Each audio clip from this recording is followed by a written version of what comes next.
আসসালামু আলাইকুম। আমি নাজমুল আছি আপনাদের সাথে।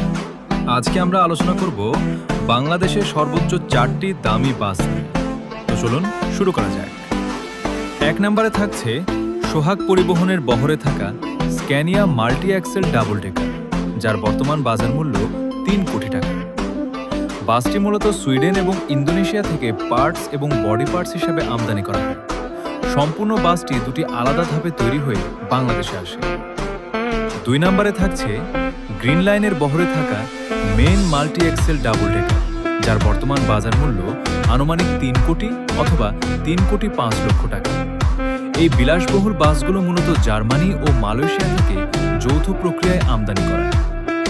3 নম্বরে থাকছে হানিফ এন্টারপ্রাইজের বহরে থাকা ভলভো B9 আর মাল্টি এক্সেল, যার বর্তমান বাজার মূল্য 2 কোটি থেকে 2 কোটি 5 লক্ষ টাকা। এই বাসের মূল চেসিসটি ভারত থেকে আমদানি করা হয়েছে। 4 নম্বরে থাকছে মার্সিডিজ বেঞ্জ 1623, যা হানিফ এন্টারপ্রাইজের বহরে রয়েছে, যার বর্তমান বাজার মূল্য 67 লক্ষ টাকা। এই চেসিসটি ভারত থেকে আমদানি করা হয়েছে। তো আজকের ভিডিও এই পর্যন্ত। ভিডিওটি ভালো লাগলে লাইক কমেন্ট করতে ভুলবেন না কিন্তু। আসসালামু আলাইকুম।